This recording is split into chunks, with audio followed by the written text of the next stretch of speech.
The movie's antagonist is a 10-year-old boy named Michael Myers, hailing from Illinois. He grapples with a difficult life, facing challenges both at home and at school due to his shy and peculiar nature.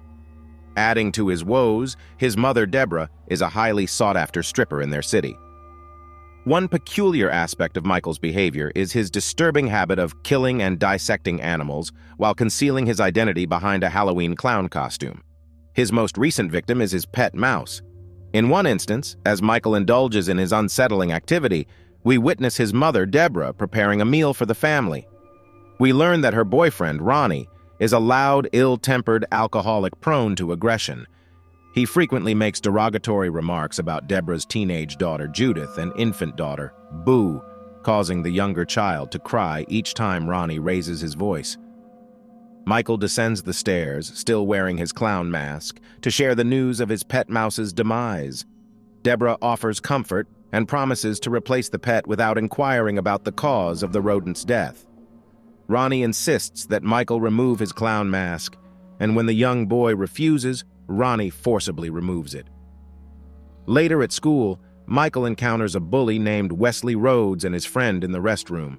They torment him by making derogatory comments about his mother's profession as a stripper. Understandably, this deeply upsets Michael, who, battling the bullies alone, shouts, "Shut up!" Their confrontation is eventually interrupted by the school principal's arrival, which also leads to Michael cursing at the principal and landing all 3 children in detention. Deborah promptly arrives at the school, but instead of reprimanding her son, she berates the principal for perceived irresponsibility. The principal, however, recognizes that Michael is a special child and schedules an appointment with Dr. Sam Loomis, a child psychologist. During the meeting, Dr. Loomis presents Deborah with evidence of Michael's animal abuse and informs her that her son exhibits signs of sociopathy. The principal had discovered a dead cat in Michael's school bag and a collection of images depicting various animal mutilations. Dr. Loomis highlights that these are warning signs and that only a disordered mind could derive pleasure from such violent acts. Meanwhile, Michael flees the school and unexpectedly encounters the bully Wesley in the woods. Without warning, Michael attacks Wesley with a hefty tree branch. He continues to inflict blow after blow on the helpless Wesley, who pleads for Michael to stop. However, the malevolent child only grows more aggressive, ultimately causing Wesley's demise. That evening, while Michael waits for his sister Judith to take him trick-or-treating, he is left alone as Judith and her boyfriend, Stephen, retire upstairs for their own amusement. During this time, Michael goes outside with his mask. Upon his return, he finds Deborah's boyfriend, Ronnie, asleep in a chair. Seizing the opportunity for revenge, Michael binds Ronnie to the chair with duct tape and fatally stabs him with a butcher knife. Subsequently, Judith's boyfriend, Stephen, ventures downstairs to prepare sandwiches in the kitchen. At the sight of Stephen, Michael uses an aluminum bat to strike him on the back of the head, causing him to fall to the floor in convulsions. Michael watches Stephen for a brief moment before delivering fatal blows until he is deceased. In the next act, Michael proceeds upstairs to discover his sister, Judith, dozing off in her room. He removes his clown mask and dons Stephen's large, pale Halloween mask. Judith awakens and, finding Michael in her room, demands to know his intentions. When he remains silent, she strikes him on the head. Enraged, Michael stabs his sister in the stomach, ending her life. Upon returning home from work, Deborah encounters Michael, who is sitting on the front porch, cradling his infant sister. She anxiously questions why he is outside at such a late hour. Michael remains silent, and police sirens are heard in the background. The following day, Michael is convicted of first-degree murder and confined to a mental hospital under Dr. Loomis's care. Despite his heinous actions, Michael feigns innocence, claiming not to remember any of his deeds. Deborah visits him regularly, but it becomes apparent that Michael's condition is deteriorating. Several months pass, and Michael continues to deceive the medical staff, leading to a session with Dr. Loomis. Michael displays a new mask he has crafted for himself, explaining that he uses it to conceal his perceived ugliness. During a visit, Deborah attempts to engage her son in conversation, showing him an old photograph of him and his infant sister as an attempt to lift his spirits. However, Michael remains silent. Following the appointment, Dr. Loomis escorts Michael to a nurse's care while Deborah exits the sanitarium. Alone, Michael turns aggressive, using a fork to murder the nurse. After learning of the incident, Deborah and Dr. Loomis are left speechless. Deborah, in particular, is utterly distraught upon witnessing the depths of her son's capacity for violence. Subsequently, Deborah returns home and watches old films of Michael from his innocent childhood. Tearfully reminiscing about the past, she begins to question her abilities as a mother. Ultimately, she succumbs to the overwhelming anguish, committing an unthinkable act. The movie then shifts 15 years into the future, portraying Michael as a towering man, still incarcerated in the mental hospital. He has not spoken a word since his last murder and spends most of his time creating masks. Dr. Loomis has given up on treating him, instead publishing a best-selling book that characterizes Michael as an irredeemable evil. One evening, Michael is engrossed in crafting masks when two janitors enter his cell and engage in an inappropriate act with a female inmate. Remarkably, Michael remains unperturbed and continues his work.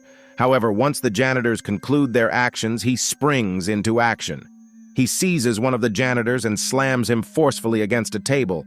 Michael then proceeds to assault the other janitor multiple times before brutally striking his head against the wall. Subsequently, the incident draws the attention of the guard, Ismail, who has been responsible for Michael since his childhood. Ismail arrives at the cell block to find two severely injured and bloodied bodies strewn across the floor. Upon seeing Michael, he swiftly comprehends the events that have transpired. In an attempt to return the menacing figure to his cell, Michael ruthlessly punishes Ismail, culminating in Ismail's demise, administered via a television set. Following this horrifying massacre, Michael escapes from the asylum, prepared to inflict further chaos. In the subsequent scene, he arrives at a truck stop and becomes embroiled in a confrontation with a truck driver. Michael batters the driver mercilessly, ultimately resulting in the driver's death. Michael then appropriates the driver's overalls, discarding his previous attire. By the following morning, which coincides with Halloween, Michael has returned to his family home in Haddonfield. The residence remains abandoned since the passing of his mother. Here he retrieves his favored butcher knife and mask. Concurrently, the narrative introduces Laurie Strode, a diligent college student from Haddonfield. On one occasion, she is tasked by her father, a real estate agent, to deliver some documents to the former Myers residence, which is Michael's home. Laurie's father is endeavoring to sell the old Myers home, which locals believe to be haunted. Adhering to her father's request, Laurie delivers the documents, but is unaware that Michael has observed her. He begins to shadow her, following her to college. In the course of the story, we discover that Laurie experiences loneliness and dedicates most of her time to babysitting her 10-year-old neighbor. In contrast, her best friends, Linda and Annie, enjoy greater popularity within the school community. Later on Halloween night, Annie persuades Laurie to babysit her son, James, so that she and her boyfriend can partake in leisure activities.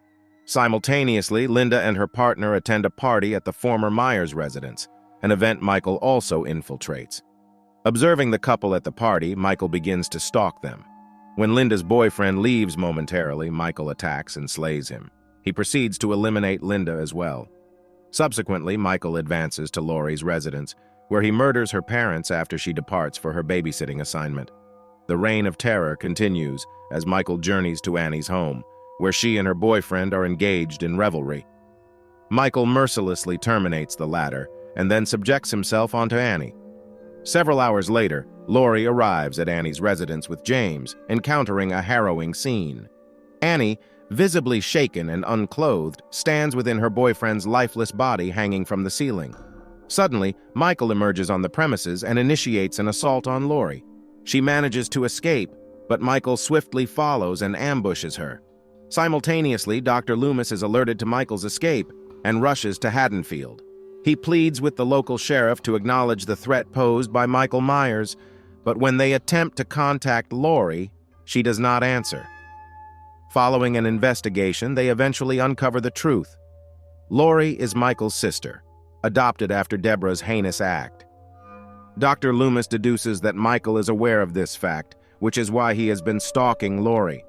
In fear for her safety, the doctor makes the critical decision to visit the Myers residence. Meanwhile, Laurie is still alive but held captive. The psychopathic Michael inadvertently drops his knife and offers her a photograph of them as infants. Laurie, however, is unable to recollect any shared history, having been a mere infant at the time. Seizing the opportunity when he is momentarily distracted, she stabs Michael in the neck and escapes into the backyard. The injury, however, barely hinders his imposing figure. Laurie is eventually cornered by her psychopathic brother, who captures her within an empty pool. At a crucial moment, Dr. Loomis arrives and implores Michael to cease his actions. When this appeal proves ineffective, the doctor shoots the psychopath repeatedly in the back. Following these events, Dr. Loomis and Laurie make an effort to flee, but Michael astonishingly regains consciousness, smashes the car's windshield, and forcibly removes her from the vehicle. He is on the verge of delivering a fatal blow when the doctor intervenes, pleading with Michael to release her. Astonishingly, Michael complies, seemingly handing Laurie over to Dr. Loomis. However, in the next instant, he savagely attacks and murders the doctor, gouging out his eyes. Simultaneously, Laurie retrieves a nearby gun and ascends the stairs. The psychopath pursues her and eventually corners her on a balcony. He propels her through a window, and both tumble over the railing. Sometime later, Laurie awakens on top of an unconscious Michael. She points the gun at him and fires a shot, but Michael abruptly revives and seizes her wrist. Undeterred, Laurie continues firing several shots. The movie culminates as a bloodied Laurie, her piercing scream reverberating, stands over the apparently lifeless body of Michael Myers. If you enjoyed this video, please give us a thumbs up and consider subscribing, as it greatly helps out the channel. Thank you for watching.